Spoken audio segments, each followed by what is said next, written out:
욥기 18장 말씀을 이제 세부적인 내용으로 들어가겠습니다. 3절 4절 봅니다. 어찌하여 우리를 짐승으로 여기며 부정하게 보느냐.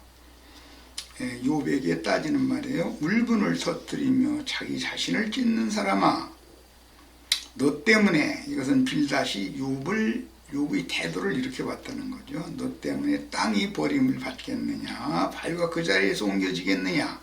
이제 셈족 특유의 언어법이 나왔어요. 비유법이죠. 어떤 사람이 막 애걸복걸하거나 고통스러워하거나 한다고 해가지고 땅이 버림을 받거나 바위가 그 자리에서 옮겨지거나 사람 때문에 그렇게 하겠느냐. 하나님의 뜻에 따라서 결정이 될 문제 아니겠는가, 지금 그 말이에요. 성경에는 그런데 땅이 저주를 받아서 그 첫 아담과 카인의 땅은 버림받았다고 돼 있고, 새하늘과 새 땅이 온다고 돼 있으며, 바위가 그 자리에서 옮겨지는 이야기가 이제 성경에 많이 나옵니다. 바위는 이제 반석이라고 그러는데, 히브리인들의 반석과 셈족의 반석과 카인의 길에 행하는 자들의 반석, 그 사탄의 반석이라는 거죠. 그러니까 이건 견고하고 움직이지 않는다는 것을 강조하는 것이지만, 이 세상을 지배하는 마귀의 세계가 변동되지 않을 것처럼 하지만 사실은 변동되는 것을 말하는 거니까요. 욥은 세 친구가 자신에 비하여 무지하고 참 지혜와 지식이 없는 자로 앞에서 단정을 했으므로 그에 대한 빌닷의 반론인데, 여기에서 우리를 무지하고 완악한 짐승으로 보느냐라고 따지는 말은 무식하다라는 그런 표현을 셈족은 이렇게 짐승의 마음을 받은 자다, 이렇게 표현한다는 것을 알 수 있습니다. 그 다음에 우둔한 자로 여기느냐라고 따지는 것은 자신의 교훈을 욥은 물론 다른 친구들도 다 받아들여야 된다. 즉 말하자면 빌닷은 나름으로 자신의 친구들과 욥이 자신을 따라오려면은 한참 수가 아래다, 이렇게 지금 보고 있다는 거죠. 욥이 자신은 의롭고 무죄하지만 이런 고난을 당하고 있다고 고뇌하면서 입으로 여러 가지 말을 발설했기 때문에 교만한 영으로 변론하며 스스로 고통스러워한다고 여기는 관점에서 욥의 탄식과 내적인 그런 몸부림을 곁에서 보면서 이런 책망의 말로 시적인 표현을 하는 것을 알 수가 있습니다. 그러니까 빌닷도 그 욥기 18장 말씀 보면 참 대단한 사람이죠. 언어를 구사하는 걸 보면은 정말 부러울 정도로 말쟁이들이에요. 한편 성경에서는 괴롭거나 슬플 때 자신의 옷을 찢는 것이 이제 히브리인들이나 아람 족속들의 일반적인 행동이었죠. 그런데 이것은 아픔이나 극도의 슬픔을 표현하는 행동이었고, 그런 표현은 영적으로는 마음 가죽을 찢는 것, 즉 애통, 자신의 잘못을 깨닫고 회개하고 돌이킬 때 애통하여 영혼의 고통을 견디지 못하고 몸부림치는 상태를 나타내는 행위입니다. 이런 것이 반드시 한 번은 있어야만 하나님께서 회개하는 자를 받아주심으로 지난 죄를 다시는 기억도 하시지 않는다는 약속의 말씀이 그 자신에게 응할 수가 있는 것이죠. 70번씩 7번 용서하라는 그리스도의 법을 말씀하실 때 70번씩 7번 범죄하고 나서 또 와서 내가 잘못하였노라 하면은 또 용서를 해줘야 된다, 이렇게 예수님이 말씀하셨어요. 그런데 그 가인의 후예인 라멕이라는 자는 가인을 위해서는 벌이 700일 진지했는데 나를 위해서는 벌이 77배이로다 라고 눈은 눈으로 이는 이로 뭐 이렇게 안갚음을 하는 율법을 선포하는 그런 표현을 창세기 4장에 했어요. 이것이 이제 77절과 71회에 대한 규례로 이제 확대 발전이 되기 때문에 71회라고 하는 완전한 용서받은 자들의 새 세계를 완성하기까지 하나님의 경륜에 대해서 이해가 있으셔야 되겠고, 또 회개하고 돌이키는 사람들을 하나님이 다 받아주시고 그의 지난 죄를 다시는 기억하지 않겠다고 약속하신 말씀이 오늘 나에게 어떻게 적용될 것인가를 잘 믿음으로 받아서 영으로 깨닫고 마음에 믿어지셔야 되겠어요. 빌닷은 너를 위하여 땅이 버림을 받겠느냐, 바위가 그 자리에서 움직이겠느냐라고 이렇게 셈족이 흔히 표현하는 은어를 표현을 했는데, 사람이 바꿀 수 없는 하나님의 공의로운 불변의 법칙을 욥이 억지 쓰고 강한 아집대로 이렇게 몸부림친다고 해서 그게 바꿔질 수가 있겠는가? 지금 그 말이죠. 하나님의 불변의 법칙을 강조하는 말이에요.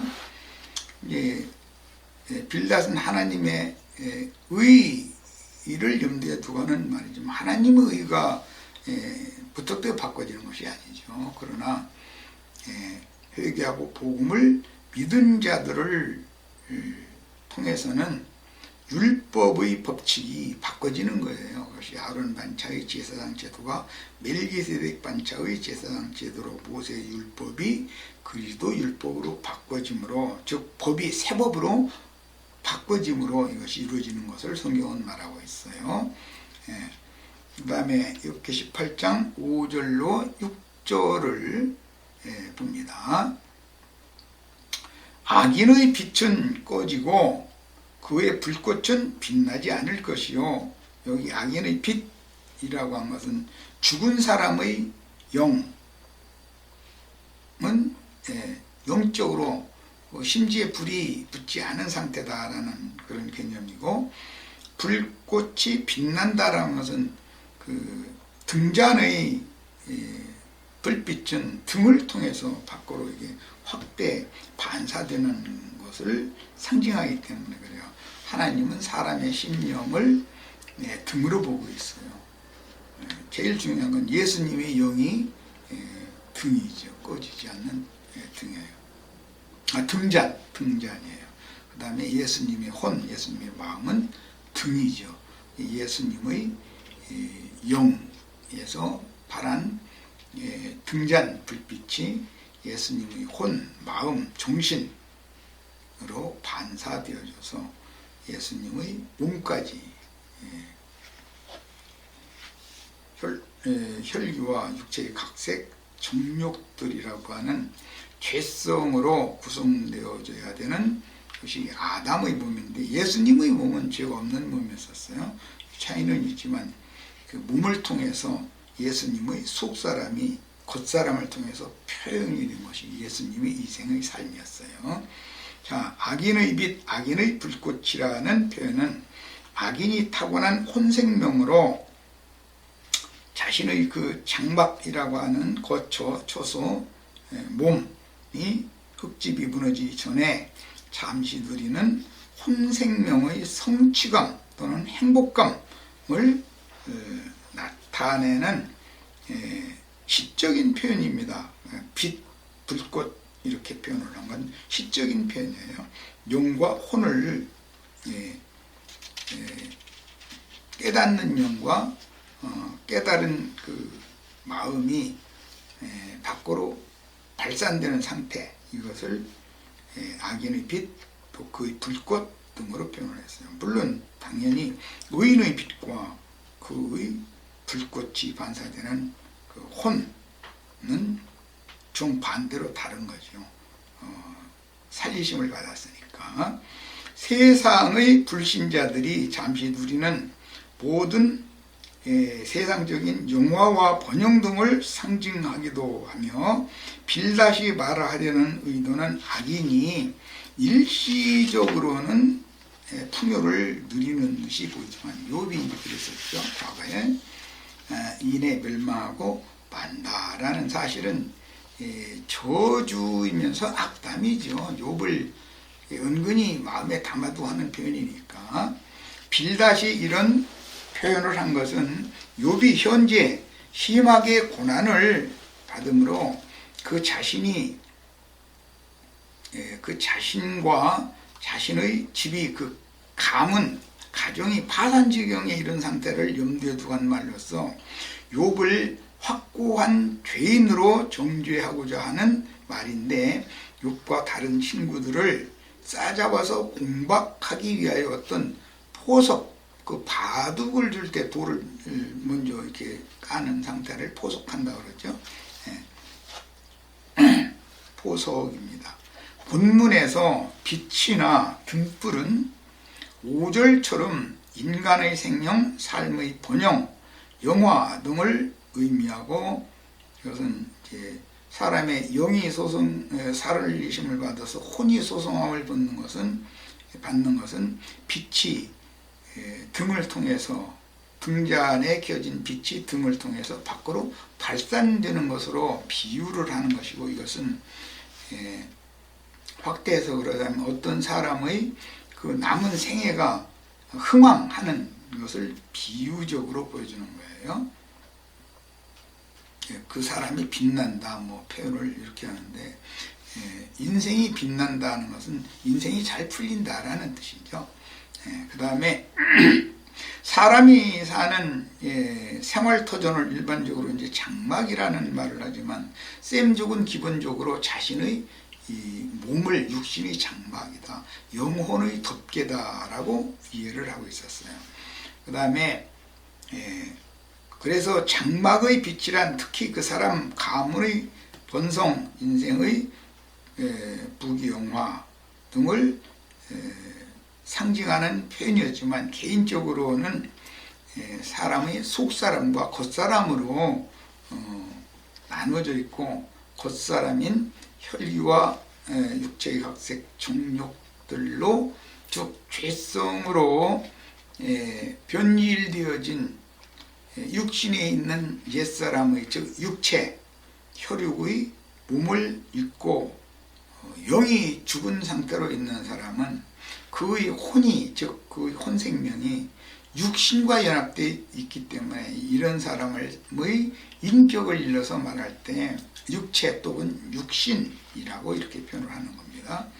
그래서 빛과 등으로 비유되는 속사람을 감싼 집, 거처, 장막은 몸이죠. 흙으로 돌아가기 위해서 낡아지고 후패되어지며 결국은 무너지게 마련이나 이 육신의 장막 밖에서 영광의 하나님을 만나 영생의 젖으로 인도를 받을 소망을 굳게 붙잡는 것이 셈족의 신앙이었습니다.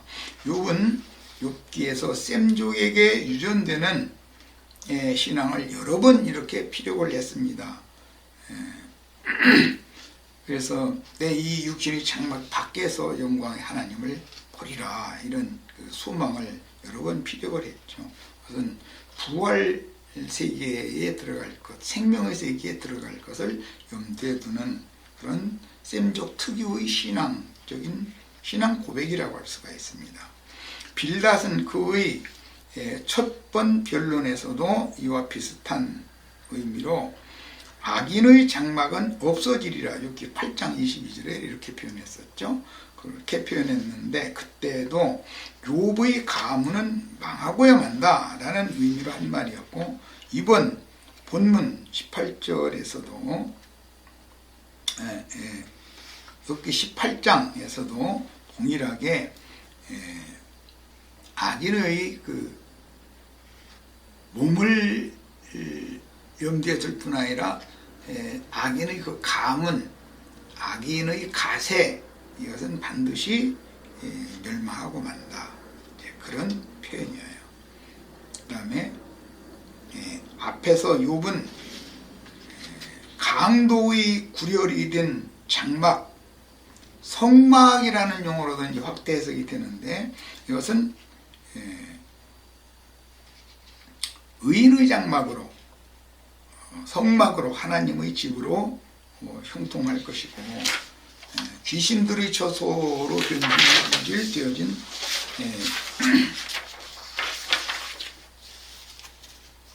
백아벤, 예수님은 예루살렘 성전을 보라 너희 집이 무너지되 돌 위에 돌이 하나도 남지 않고 다 무너지리라 그랬는데, 그 집이라는 개념이 개인의 몸, 그 다음에 단체적으로는 하나님의 성막, 성전을 염두에 두는 것이 셈족의 신앙관이다라는 걸 이해를 하시길 바랍니다. 그래서 내 아버지 집에는 거할 곳이 많도다, 요한복음 14장에 이런 표현을 하셨는데, 내 아버지 집에 거할 곳이 많은 거할 곳은 주님의 참 지자들 각자를 말한 거예요.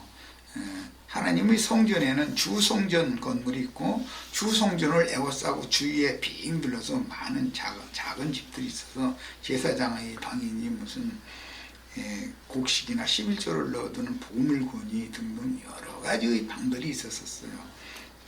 그런 것은 하나의 표상이에요. 주님의 교회는 주 건물은 그 영이신 주님이고, 그 주 건물을 둘러싼 제사장들의 방이라는 것은 믿는 성도들의 거듭난 영혼 몸을 의미하는 거예요. 자, 욥기 18장 7절로 9절 읽습니다. 그의 활기찬 걸음이 피곤하여지고 그가 마련한 꾀에 스스로 빠질 것이라네. 이는 그의 발이 그물에 걸리고 올가미에 걸려들며 그의 발뒤꿈치는 덫에 치고 그의 몸은 올무에 얽힐 것이네. 등 이렇게 참 유창한 말로 너무 어려운 표현들이죠. 한자어나 셈족의 언어 기법을 배우지 않은 사람들은 이런 말을 보면 참 본수인지 알기가 참 어렵죠.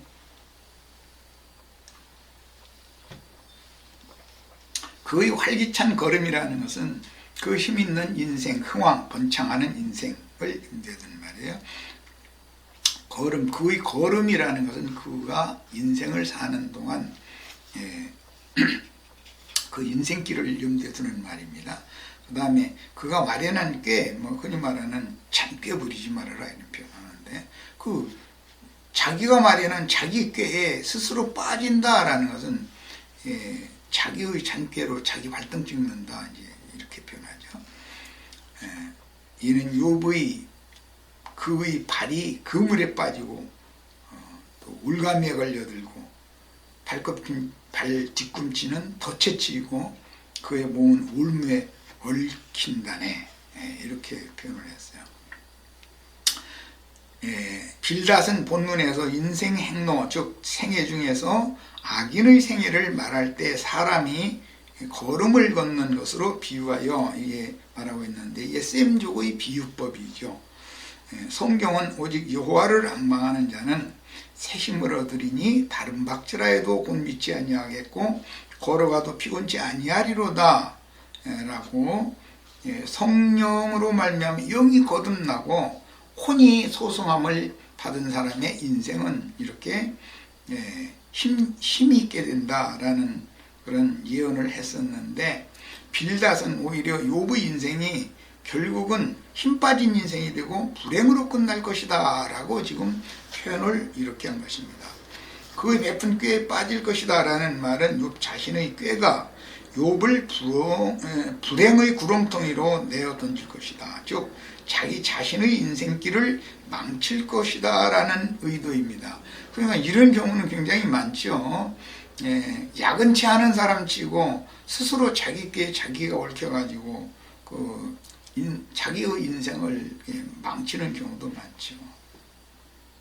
이런 말을 사람이 무엇으로 심든지 그대로 거두리라 라는 신약 말씀과 관련지어 생각을 해본다면, 공의의 하나님께서는 사악한 꾀를 품고 지어내는 말로 남을 모함하고 이런 걸 습관적으로 하는 사람들은 자기 스스로의 잔꾀를 도모하다가 자기 자신을 파멸시킨다라고 강력하게 언급하여 욥에게 네 과거 네가 잘 나갈 때 악을 쌓아놓더니 결국 그 결과가 오늘날 이런 징벌을 불렸다라고 강조해서 말하는 중입니다.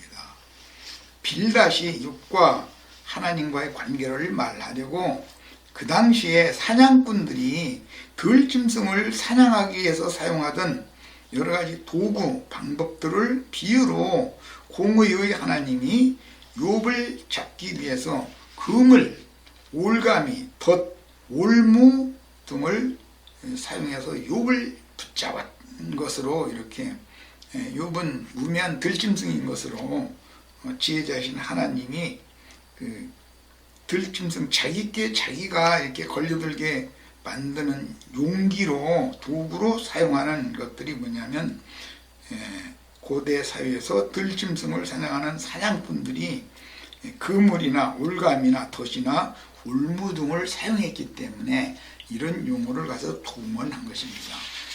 공의의 하나님이 욥에게 이런 욥을 붙잡기 위해서 이런 도구들을 사용했다는 것이죠. 이런 비유법의 논조는 욥과 같은 악인은 자기의 꾀로 스스로 자기 인생을 허물고 망쳐서 창졸간에 멸망받고야 만다라는 의미이며, 악인이 일시적으로는 부귀영화를 누린다 해도 그의 가는 인생길의 도처에는 이와 같이 멸망케 하는 여러 가지의 요소들이 도사리고 있어서 우매한 짐승으로서는 도무지 피할 길이 없는 것이다 라고 욥이 우매한 자요 교만한 자라고 지금 판단하는 말을 정죄하는 말로 이런 식구를 동원해서 표현한 말입니다. 자, 여기 18장 10절로 12절로 이제 갑니다. 그를 잡을 덫이 땅에 숨겨져 있고 그를 빠뜨릴 함정이 길목에 있으며 무서운 것이 사방에서 그를 놀라게 하고 그 뒤를 쫓아갈 것이며 그의 힘은 기근으로 말미암아 쇠하고 그 곁에는 재앙이 기다릴 것이라네 라고 욥에게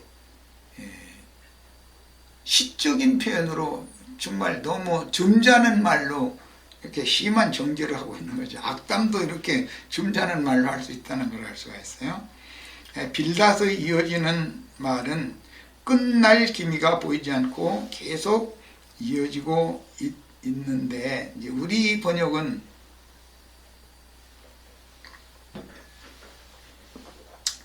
좀 이해가 쉽지가 않아요. 무엇이며 어떻게 하며 등 이 말을 끝내지를 않고 계속 읽고 있는데, 사실은 처음에 시작할 때 말씀을 나눴었던 것처럼 앞부분에 원인을 이렇게 제시하고 뒤에는 그 해답을 이렇게 제시해서 일단 낙을 맺고 그 다음 단락에서 식구이기 때문에 또 앞부분에는 어떤 이제 근거, 원인을 제시하고 뒷부분에는 그 답을 제시를 하고 있어요. 그러니까 이런 점이 있어서 이 욥기 18장을 읽을 때는 이것은 셈족의 흔히 말하는 셈족의 문학, 나중에 히브리 문학이니 뭐 아람인들의 문학이니 이제 이렇게 해서 성경학자들이 표현을 하고 있는데, 그들의 시가 속에는 어마어마한 많은 의미가 포함되어 있다라는 것을 꼭 이해를 해가면서 앞부분에는 어떤 문제의 원인, 뒷부분에는 거기에 대한 해답, 이런 형식으로 한 문단씩 이렇게 끊어서 이해를 하셔야 됩니다.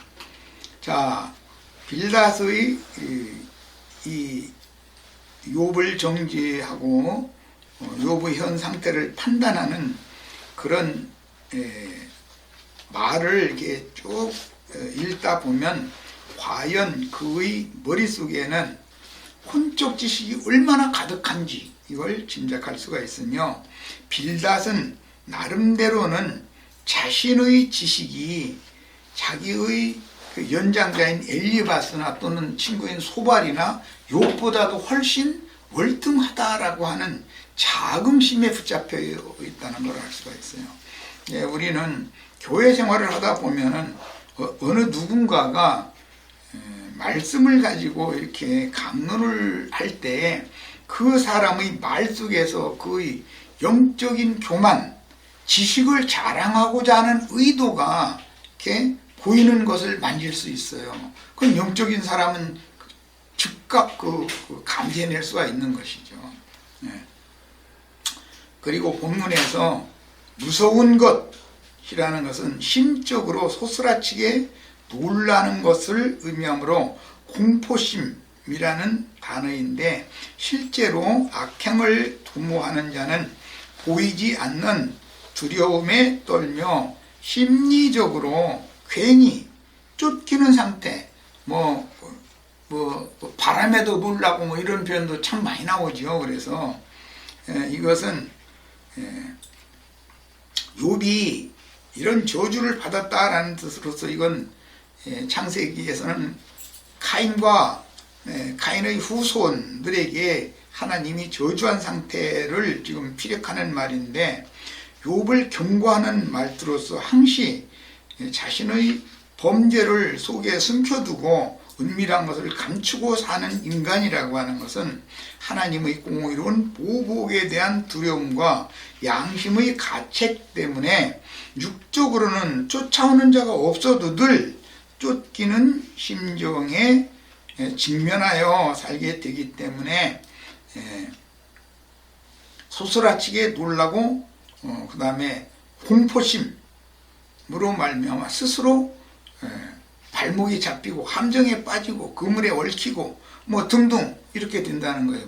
이제 어떤 들짐승을 사냥하는 그 당시의 그 셈족의 문화를 인용한 말로서 욥을 들짐승으로 보고 지혜로우신 하나님, 공의 하나님께서 그물이나 올감이나 덫이나 올무나 이런 걸 사용해서 욥을 지금 엄나딸짝 못하게 붙잡는 상태로 비유를 해서 이건 저주하는 말이죠.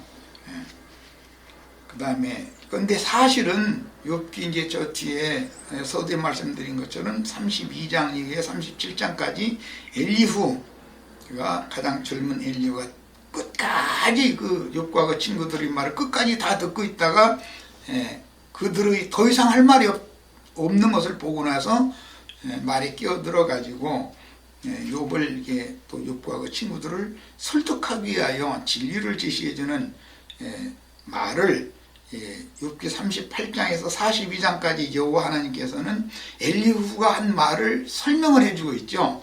그런데 거기 들어보면은 욥을 악어나 하마나 이런 악하고 힘있는 들짐승으로 비유를 해가지고 하나님이 올가매로서 그를 덫으로 해서 그를 그물로 해서 잡아가지고 자기가 데려가고 싶은 것으로 데려가는데 고집을 부리고 따라오지 않으려고 그러면 그에게 더 심한 고통을 줘가지고 하나님이 데리고 가고 싶은 것으로 끌어간다, 이렇게 정확하게 표현을 해서 이루어졌어요. 이런 문제에 대해서도 이해가 있기를 바라요. 이것이 하나님을 참되이 만난 욥을 지금 빌닷은 정죄하는 말로 한 것이지만 하나님은 실제로 욥을 그렇게 붙잡아서 그를 길들여서 복음의 제사장으로 쓰신 거예요.